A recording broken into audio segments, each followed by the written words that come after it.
Sejahtera, selamat pagi anak-anak yang terkasih. Wah, wah, wah.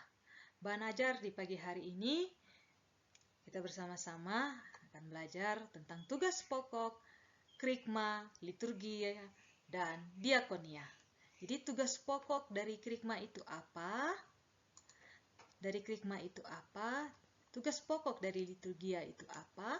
Dan tugas pokok dari diakonia itu seperti apa? Mari kita lihat bersama.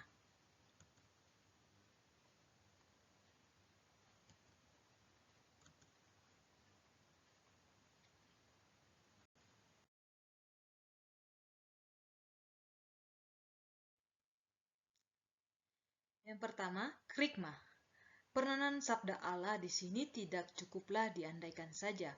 Kiranya tugas gereja mewartakan dalam rangka sekolah merupakan bidang yang paling banyak digumuli oleh katekese dan karya kerasulan kitab suci, sehingga boleh diandaikan.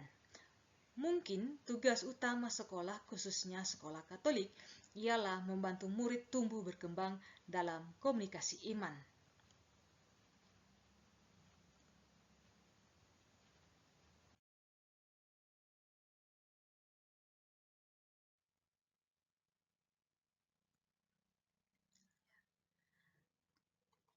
Bersumber dan berpusat pada sabda Allah.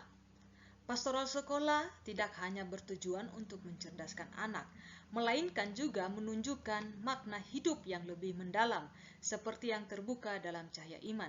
Demikian pula karena persekutuan ini, himpunan oleh sabda Allah dan hidup dari sabda Allah, serta berusaha menghayati serta mengamalkannya. Sabda Allah harus terus-menerus diwartakan. Dengan kata lain, pastoral sekolah yang mengembangkan persekutuan hidup Kristiani tentulah harus bersumber dan berpusat pada sabda Allah.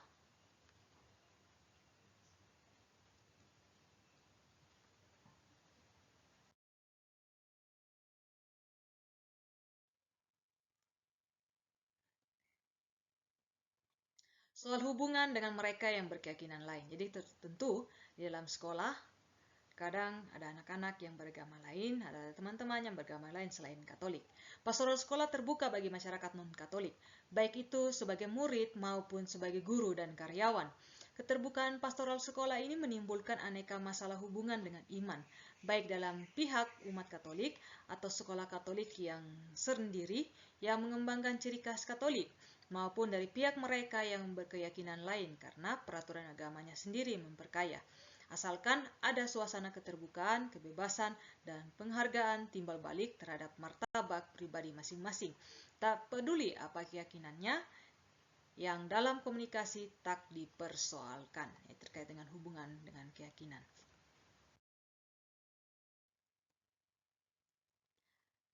Tugas pokok dari liturgia dalam sekolah. Kegiatan-kegiatan liturgi.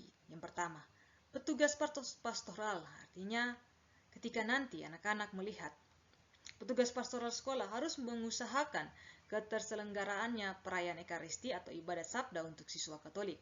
Petugas pastoral sekolah, dalam hal ini guru maupun anak-anak, kita semua harus berusaha untuk mengadakan pesta Natal atau Paskah bersama orang tua, murid maupun guru. Melatih, mempersiapkan dan membimbing murid-murid Katolik untuk ikut serta dalam perayaan Ekaristi mingguan atau ibadah hari besar dalam paroki. Yang berikutnya, kita juga perlu melatih, mempersiapkan dan membina murid-murid Katolik untuk ikut serta dalam ibadat sabda dan doa kombas dalam lingkungan masing-masing. Kan di sekolah ini semua Katolik toh. Jadi anak-anak yang terkasih harus terlibat. Melibatkan diri dalam rangka penerimaan sakramen-sakramen terlebih baptis dan komuni pertama.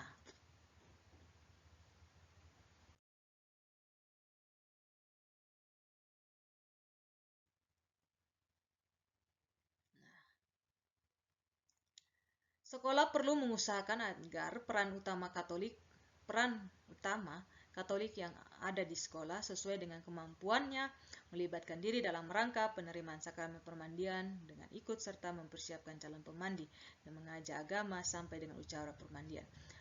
Berusaha agar murid-murid Katolik menerima sakramen pengampunan dosa atau mengikuti upacara pertobatan. Jadi anak-anak diminta untuk terlibat.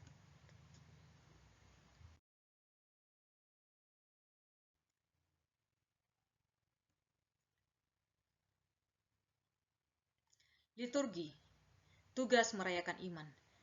Iman tak hanya diwartakan, melainkan juga dirayakan dan diungkapkan dalam liturgi. Jadi, sekolah Katolik sebagai pelaksanaan tugas pendidikan iman tidak mau ketinggalan atau bahkan melepori perayaan liturgi bagi murid-murid non-Katolik. Karena alasan praktis, tak selalu dibedakan dengan tajam antara peribadatan yang termasuk liturgi dalam arti ketat dan ibadah yang tidak termasuk liturgi. Perlu diciptakan perayaan liturgi yang di satu pihak bisa dimengerti oleh anak-anak, di lain pihak tidak melanggarkan norma-norma yang ditetapkan oleh pimpinan gereja yang berwenang atas penetapan liturgi. Peluang telah diberikan oleh Kongres Ibadat dan mengeluarkan pedoman Ekaristi anak-anak tertanggal 1 November. Nah, ada pedomannya.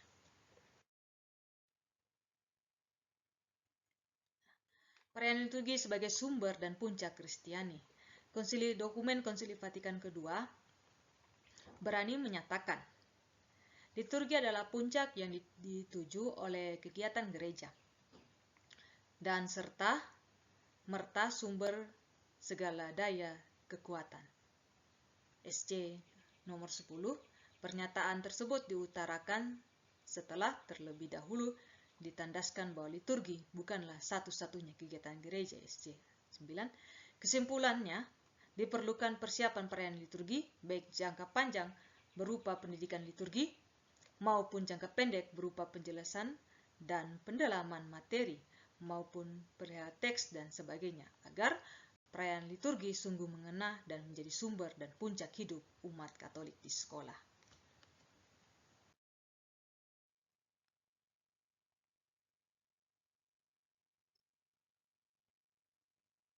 Pembinaan diakonia adalah tugas penyelenggaraan aneka pelayanan.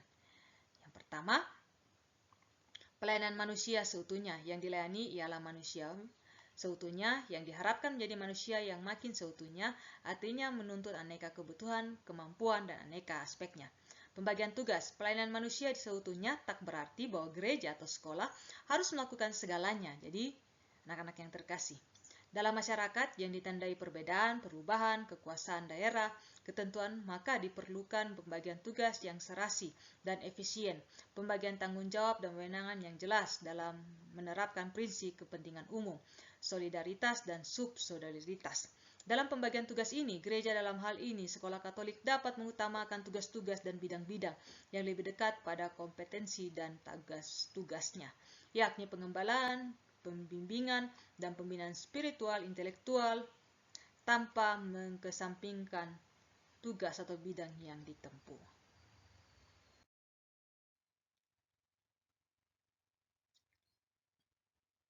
Pelayanan berupa pembinaan khusus. Dapat dibedakan beberapa hal pastoral individu dan komunal, bimbingan bagi yang bermasalah untuk dibantu mengatasi dan potensi untuk dibantu. Cukuplah dibentuk 3 bentuk. Yang satu lebih merupakan pastoral individual untuk murid yang bermasalah, yang kedua adalah bimbingan untuk memilih panggilan ataupun status hidup, sedangkan yang lain merupakan kaderisasi untuk kelompok murid yang berprestasi. Konseling pastoral, persiapan dan bimbingan untuk status hidup, kaderisasi, dan beberapa pelayanan. Itulah mengapa tugas diakonia, krikma, dan liturgi menjadi tugas pokok pembinaan di sekolah, baik di kita yang sekolah Katolik maupun sekolah non-Katolik atau kita sekolah negeri. Kita sekolah negeri anak-anak yang terkasih, tetapi kan kita semua beragama Katolik. Cukup sekian dan terima kasih pertemuan kita di hari ini. Bana ajar ini tentang tugas pokok krikma, liturgi, dan diakonia. Wah, selamat siang.